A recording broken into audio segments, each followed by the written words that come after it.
US stocks and bonds bounce on hedge fund manager Scott Bessent's selection as Treasury Secretary, easing US deficit and tariff fears. Singapore's inflation is dragged down by a strong currency, and a fall in New Zealand's retail sales volumes should mark the bottom of the current recession. That's coming up in our 5 Things in 5 Minutes. And then in our bonus deep dive interview, ANZ's Chief Economist for Southeast Asia and India, Sanjay Mathur, looks at why the Philippines' current account deficit has risen sharply since April and explores the wider implications. If unsustained, this would lead to depreciation pressure on the peso. But first, in 5 and 5 with ANZ, US President-elect Donald Trump's selection of hedge fund manager Scott Bessent as Treasury Secretary has lifted stock and bond markets overnight. By 4 a.m. Sydney-Melbourne time, the S&P 500 was up 0.3% after trading higher earlier, while Treasury yields dropped. The 2-year fell 5 basis points and the 10-year by 12 basis points to 4.29%. That was on expectations Bessent will keep a tighter grip on spending and the budget deficit. Here's ANZ Head of G3 Economics Brian Martin from London this morning.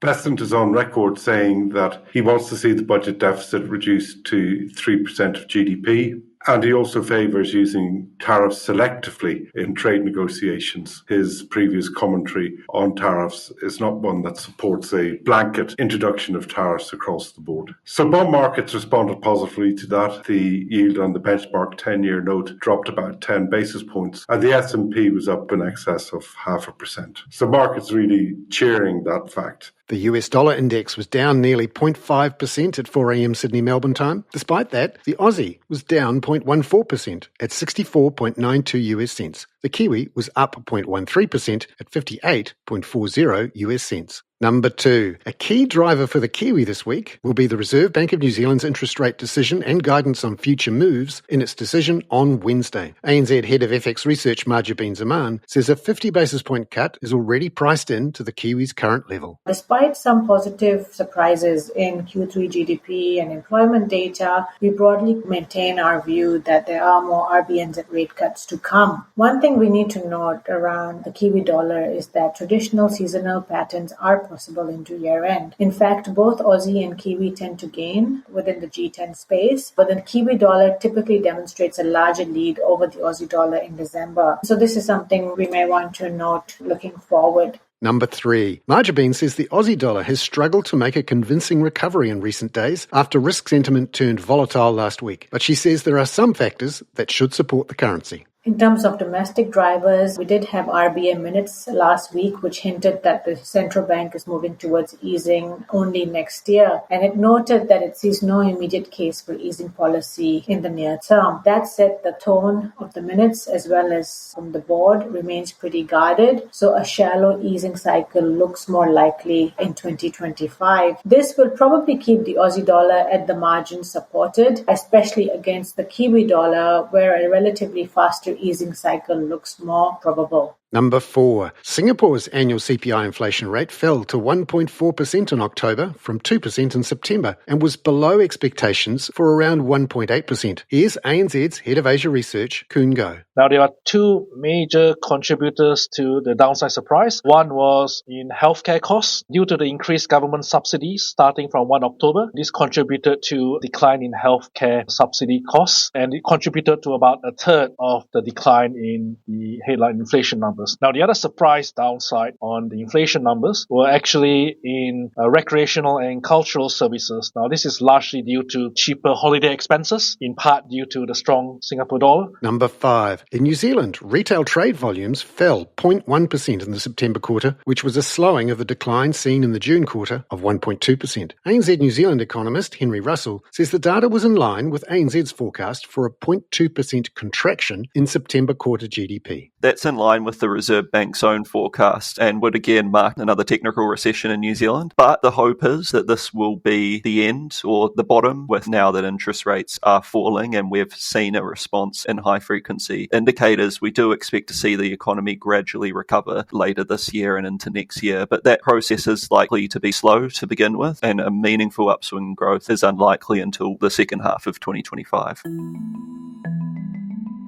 Henry Russell there. Now, for our deep dive interview, ANZ's Chief Economist for Southeast Asia and India, Sanjay Mathur, explains why the Philippines' current account deficit has risen sharply since April, due to both higher imports and lower exports. and what it might mean for the peso. Exports are really being sort of hampered by the fact that Philippines' tradable sector has seen very limited productivity gains over the last few years. We can see that in the fact that exports in level terms have been very, very static. Second, what you've seen is that the Philippines' share in global exports has come off a lot. So there is a fair amount of weakness there, and if we drill it down to a sectoral level and below that, we find that this problem is particularly acute for electronics and within that for semiconductors. What do you think's behind that drop in productivity? I think the Philippines has had very little FDI compared to, say, even a Thailand over the last few years. And that has meant that there has been very little emphasis on upgrading the manufacturing sector. And why has the Philippines missed out when Vietnam, Malaysia has done better? I think it's a composite. FDI really, in some ways, flows to the economy, which offers the most attractive returns in terms of quality of labor force, in terms of infrastructure,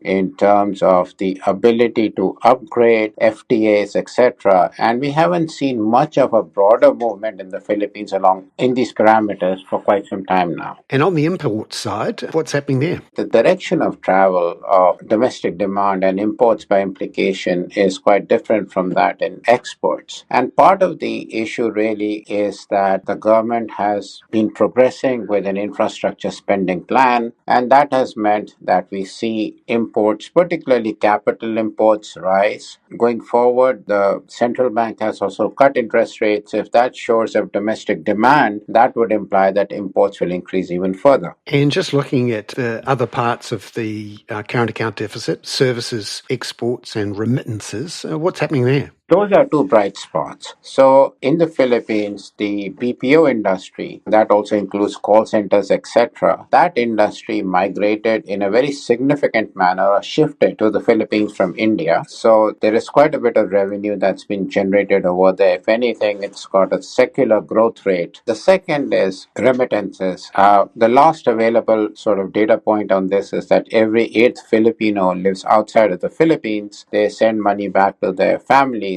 And it's been remarkable that growth in remittances has been very steady between 2.8 to 3% year over year. And that also attests to the fact that not only have Filipino workers overseas increased, but they have diversified their locations, as well as the fact that they've moved up the value-added chain. So, for example, from offering household help to becoming salespeople to working in medical centers as nurses, each of these things have contributed to a very, very steady improvement in remittances. That said, the situation, however, now is that services and remittances, they do offset the trade deficit, but that offset has fallen in recent months. So what are the risks there for the Philippines if this current account deficit continues to worsen? We are forecasting the Philippines' current account deficit for this year at 2.9% of GDP, which is on the higher side. Now, as such, emerging markets typically run a current account deficit to finance their infrastructure spending, overall investment, etc. But I guess the accompanying factor is that if unsustained, this would lead to depreciation pressure on the peso. And is there any indications that the peso is under pressure or could fall more than other currencies, given that the US dollar seems to have been quite strong lately? As of now, the peso has moved in line with other currencies, but I guess once the dust settles down, then you'll get a clearer picture of how the unique problems of the Philippines are hurting the peso. Sanjay Mathur there. I'm Bernard Hickey. That was 5 and 5 with ANZ for Tuesday, November the 26th. Catch you tomorrow with a look ahead to the RBNZ's rate decision.